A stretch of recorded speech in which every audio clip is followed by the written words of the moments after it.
बिस्मिल्लाहिर्रहमानिर्रहीम अस्सलाम वालेकुम। अल्लाह पाक की रहमत करम और फजल के साथ आज की रेसिपी करते हैं जी शुरू। आज की इस वीडियो में हम बनाएंगे ग्रीन चटनी की रेसिपी।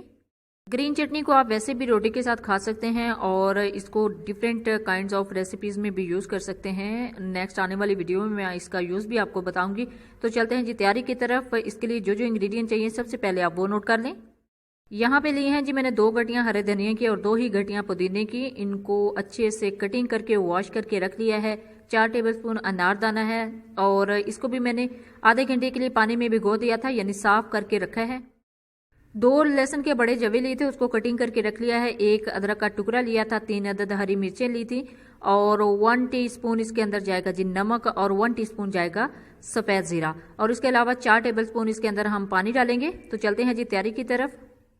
इसके लिए मैंने यहाँ पे ब्लेंडर जार लिया है। आप चाहें तो जग में भी इसको बना सकते हैं, सिंपली बनाना बहुत ही आसान है। तो इसके अंदर हम डालेंगे जी अपना हरा धनिया और पुदीना, बिस्मिल्लाहिर्रहमानिर्रहीम। और इसके अंदर बाकी सारी चीज़ें भी 1 बाय 1 करके हम ऐड कर देंगे। हरा धनिया और पुदीना अच्छे से मैंने इसके अंदर ऐड किया है। इसको पहले बहुत ही अच्छे तरीके से वॉश किया था और कटिंग करके रखा था। अब जो हरी मिर्चें हैं उनको भी कटिंग कर लिया है और बाकी सारी चीज़ें भी कटिंग में है।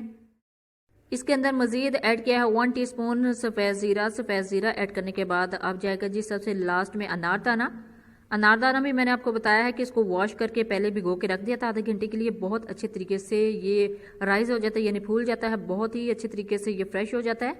और अब लास्ट में इसमें ऐड करना है हमने पानी। और एक सबसे मोस्ट इंपॉर्टेंट बात कि इसके अंदर अभी नमक नहीं ऐड किया है, नमक हम लास्ट में ऐड करेंगे। सबसे पहले इसको अच्छे से ब्लेंड करना है। ब्लेंड करने के लिए पहले आपने ऑन ऑफ करते रहना है ताकि ये सारी चीज़ें इक्वली मिक्स हो जाएं।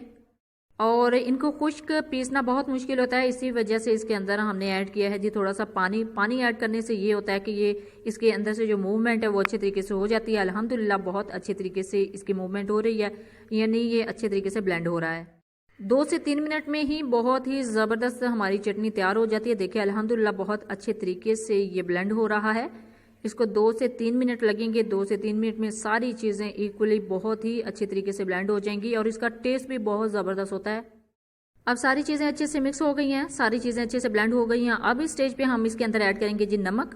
1 टीस्पून नमक इसके अंदर जाएगा। ज़्यादा नमक ऐड नहीं करना, फिर ज़्यादा टेस्ट नमक का ही आता है, तो इसी वजह से 1 टीस्पून इसके अंदर हम नमक ऐड किया है।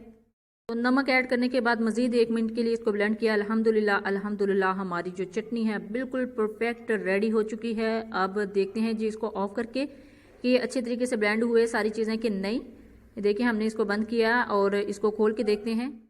तो देखिए अल्हम्दुलिल्लाह बहुत ही ज़बरदस्त तरीके से सारी चीज़ें जो हैं बहुत अच्छे तरीके से ब्लेंड हो चुकी हैं। अब इसको करते हैं जी डिश आउट। डिश आउट के लिए मैंने यहाँ पे एक बाउल लिया है, बाउल के अंदर इसको डिश आउट करते हैं। अब देखिए जी फाइनल लुक, इसमें अभी भी थोड़े थोड़े जो नज़र आ रहे हैं क्रिस्टल्स, आपने इसी शेप में इसको तैयार करना है। बिल्कुल बारीक पेस्ट नहीं बना देना। तो बिल्कुल बारीक पेस्ट नहीं किया, इसके अंदर इसकी शेप वैसे ही है जैसे हम खुंडी में या फिर दौरे में इसको पीसते हैं। अल्हम्दुलिल्लाह बिल्कुल परफेक्ट हमारी चटनी तैयार हो गई है। बनाना बहुत ही आसान है। जब भी बनाए अपना फीडबैक ज़रूर दीजिएगा, दुआओं में ज़रूर याद रखिएगा। अल्लाह हाफिज़, थैंक्स फॉर वॉचिंग।